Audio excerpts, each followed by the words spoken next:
On préfère ne pas parler des individualités parce que ces enfants, elles jouent ensemble, elles défendent ensemble, elles attaquent ensemble.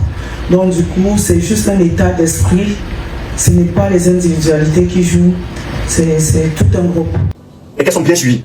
Donc, je sais très bien qu'envoyer Bernard Toutan, je sais très bien que Bernard Toutan est un employé de l'Africafoot, mais je le dis bien, n'ayant pas les mêmes avantages, le ministère ayant décrié, le ministère ayant dit publiquement qu'il ne paye les primes qu'à la délégation officielle, et ça je les accorde, je ne veux pas les incriminer, ils n'ont pas tort, c'est dans leur droit.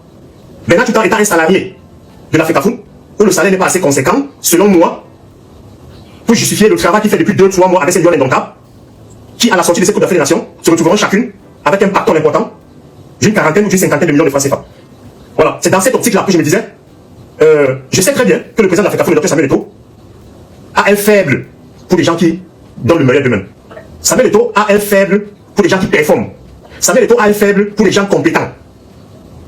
Quand tu es à côté de lui et que tu es compétent, et que tu fais du bon boulot, et que tu fais ton job, il te récompense même au-delà de ce que tu espérais. Les amis, bonsoir, j'espère que vous allez bien. Je vais rapidement vous faire un petit tour de partage. Je vais passer par les réactions, une seconde réaction de Serge Branco-Nana concernant la prime de Bernard Toutan, l'un des préparateurs qui est autour de Lyon, du côté du Maroc, qui n'avait pas, selon lui, sa prime. Et également, je vais revenir sur la conférence d'avant-match où la coach Nguele était là et également la vice-capitaine Ntsana. Je vais d'abord commencer par ces derniers réglages avant la finale pour nos Lions indomptables. Après une journée intense, marquée notamment par une importante réunion avec les responsables de la CAF consacrée à la cérémonie de la finale, les Lions indomptables ont retrouvé le terrain en soirée. Au complexe Lidi One, en périphérie de Rabat, le Cameroun a effectué une séance d'entraînement soutenue, sérieuse, concentrée et particulièrement appliquée. Les joueuses ont suivi avec une attention la consigne du staff et travaillé de différents aspects de la stratégie à mettre en place face au Malawi dimanche en finale de la CAN féminine Maroc 2026. Nous n'avons plus que 2 jours. Les amis, avec une finale comme celle-là, avec le chemin qu'on a eu à parcourir, on ne pouvait pas aller tout seul. Là, nous avons un communiqué de presse sur très haute instruction du chef de l'État, le premier ministre du gouvernement, Chief Dr John Gouté, a quitté Yaoundé ce matin, accompagné d'une importante délégation composée du ministre des Sports, de l'Éducation physique, du ministre de la Promotion de la Femme et de la Famille, de son directeur du cabinet et du président de l'Africafoot. Ceci pour assister à la finale de la Coupe d'Afrique des Nations de football féminin. Prévue ce dimanche, je vous le disais déjà au début, à Rabat, au Maroc. Ce sera ce dimanche, donc 16 août 2026. Les amis, on doit mobiliser toutes nos énergies. On doit se mobiliser aussi pour pouvoir accompagner nos jeunes sœurs qui ont bravé toutes les étapes et les difficultés jusqu'à cette étape-ci. Excusez de la tautologie, nous sommes en finale. Je ne vous apprends rien, mais il faudrait qu'on soulève le trophée. Depuis un certain temps, on voit des images qui circulent, le Malawi avec des hommes pas hommes, femmes pas femmes. En fait, les gars, moi-même j'ai douté sur l'histoire là. Moi, je ne crois pas. Jusqu'à ce qu'on me prouve le contraire. Moi, je ne crois pas que ce sont les gars là-bas. Ou bien, dites-moi en commentaire ce que vous pensez. Regardez comment ils sont. Même quand vous entendez comment ils parlent, aïe aïe aïe aïe, on dirait que ce sont des hommes. Mais les gars, ce n'est pas ça qui va nous dépasser. Si on a pu marquer, si on a vu des autres équipes marquer 2 buts, 1 but, ainsi de suite au Malawi, c'est que nos jeunes sœurs peuvent appliquer leur stratégie que le staff technique va leur donner pour pouvoir venir à bout du Malawi. En tout cas, l'essentiel c'est de soulever le trophée. Je vais switcher a little bit maintenant sur la conférence de presse d'avant-match qui a eu lieu aujourd'hui ce 15 août à Rabat au Maroc.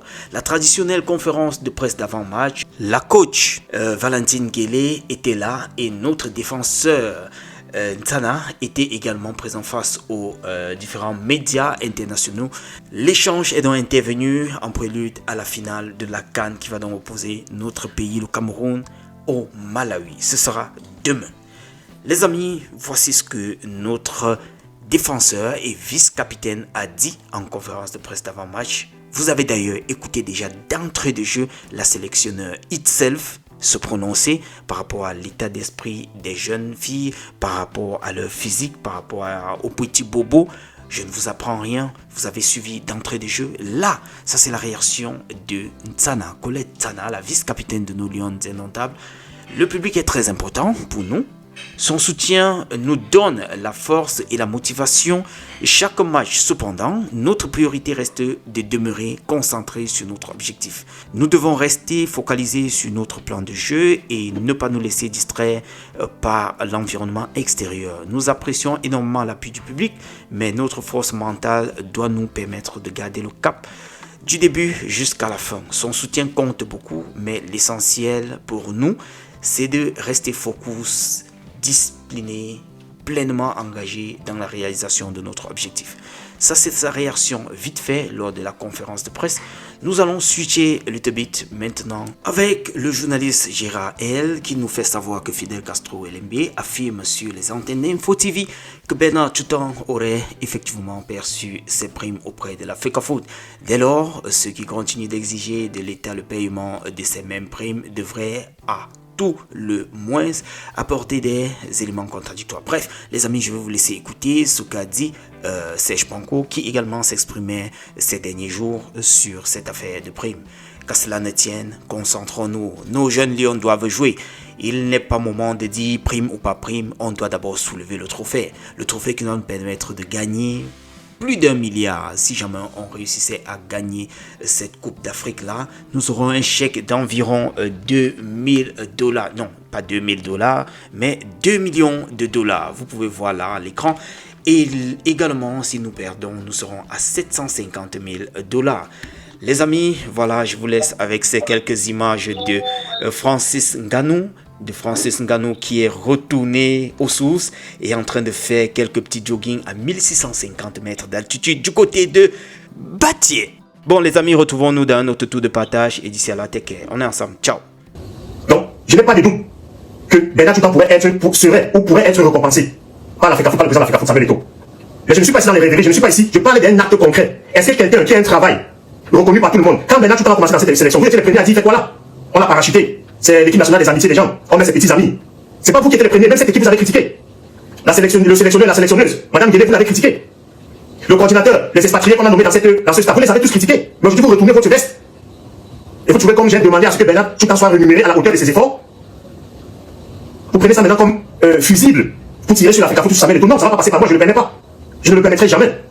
Et je vais profiter ici pour féliciter les gens que Samuel Eto'o a nommés et qui ont fait du job et qui sont compétents. Je voulais parler de Gaël Ngannou, la légende du football féminin jusqu'à présent.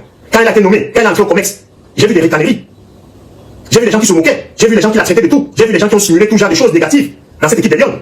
Mais vous avez oublié que Gaël Ngannou est celle qui a constitué une partie de ce staff. Elle est celle qui a proposé Madame Guélé. Car Madame Guélé, le sélectionneur, a été le premier coach que Gaël Ngannou a utilisé dans son académie. Donc c'est Gaël Ngannou qui met pratiquement le sélectionneur, Madame Guélé, sur les feux de la lumière. Voilà ce qu'on appelle compétence auprès du président de la FECAFOOT. Quand Bernard Tutan a été nommé, les gens ont dit fait quoi là? Il n'a pas sa place là. Mais il a prouvé sur le terrain, de par ses compétences, de par son vécu, de par son expérience, qu'il a les qualités. Et ça se voit sur le terrain aujourd'hui. Voilà, quand le chef de délégation, membre du COMEX, du comité exécutif, Christian Kadji, est allé au Maroc avec la délégation, les hiboux, n'ont pas dit quoi? Pourtant il est très discret, il fait son travail. Il est la main du président au Maroc. Président Samuel Eto'o, vous dites qu'il n'est pas présent. Il est présent au quotidien. Samuel Eto'o ne passe pas un jour sans passer 5 à 10 coups de fil pour se rendre compte du bien-être de ces filles, du bon déroulement des choses. Si l'encadrement a besoin de quelque chose, vous avez vu dans quel confort ces filles ont voyagé, vous avez vu dans quel confort ces filles sont logées au Maroc. Est-ce que vous avez attendu un quoi depuis la préparation de cette équipe de Lions indomptables à Yaoundé pendant 2 mois et depuis 1 mois qu'elles sont au Maroc? Après vous avez venu traiter Samuel Eto'o d'incompétent, d'illettré. Depuis que Samuel Eto'o à la tête de la Fédération camerounaise de football, vous avez entendu qu'il y a eu un quoi dans un déplacement des Lions indomptables, dans un hôtel où les Lions devaient loger, qu'il y a eu un problème de prime de match? Non, je vous prends au défi. Si c'est pas le dénigrement de Congo ça et n'importe quoi. Je vous le dis aujourd'hui, Samuel Eto'o est l'homme qui fallait à la place qu'il faut à la tête de cette fédération camerounaise de football. Et plus le temps passera, plus vous me donnerez raison. Là, nos Lions sont arrivés en finale. J'espère qu'elles vont la gagner. Même si l'adversaire me fait peur, parce que j'ai l'impression que dans ces adversaires-là, il y a plus d'hommes que de femmes. Il faudrait vraiment vérifier cette équipe-là, pour savoir si c'est vraiment les femmes. Mais vu d'où elles sont parties, et vu les exploits qu'elles ont déjà réalisés jusqu'à présent, je suis confiant qu'elles ramèneront cette coupe à la finale, à la maison. Elles gagneront cette finale, et elles ramèneront cette coupe à la maison. Cette équipe m'a déjà convaincu, sur le plan tactique, sur le plan du Hemley, sur le plan de la discipline, sur le plan de l'humilité. Ces joueurs-là, vous n'avez pas entendu des éclaboussements ou des problèmes. Ce groupe vit bien ensemble, ce groupe joue bien ensemble, et ce groupe gagne bien ensemble. Avec Bernard Tutan, avec Gaël Ngannou, avec Christian Kadji. les hommes de main du président de l'Africa Foot, du Dr Samuel Eto'o, les hommes de confiance à qui on a confié les tâches à l'heure de cette CAN de football féminin et qui ont réussi, et qui sont en train de réussir leur mission. Donc j'appelle les Lions indomptables, vous êtes des Lions, vous avez déjà montré de quoi vous êtes capable. Il n'y a rien qui peut vous ébranler à 2 ou 3 jours de la finale. Vous avez déjà montré que moralement, mentalement, psychologiquement, vous êtes inébranlable. C'est pas une histoire de prime de Bernard Tutan, c'est pas une histoire d'Ibou qui vont instrumentaliser une sortie que j'ai trouvée normale. Parce que c'est une injustice. Je suis porte-parole des Lions de ma génération et j'ai dénoncé les injustices. Je suis le justicier des Lions indomptables. Et quand il y a une injustice quelque part, il faut le dénoncer. Il n'est pas raison que Bernard Tutan fasse 3 mois avec cette élection, qu'il travaille comme il a fait, et que son travail aujourd'hui est reconnu par tout le monde, et qu'à la fin on me dit qu'il rentre parce qu'il est employé de l'Africa Foot, et que le ministère dise qu'il ne peut pas lui payer les primes qu'on paye à tout le monde. Je trouve que c'est une injustice. Je peux avoir tort, c'est mon point de vue. Je n'ai pas la science infuse. Je ne suis pas le plus aiguisé ou aiguillé pour parler des choses du football, mais je donne comme mon point de vue et ce que je pense utile et ce que je pense juste. Bonne chance à nos Lions indomptables, ramenez-nous la coupe à la maison. Vous avez toutes les capacités, et vous avez tout ce qu'il faut pour être champion d'Afrique et écrire votre histoire. Merci.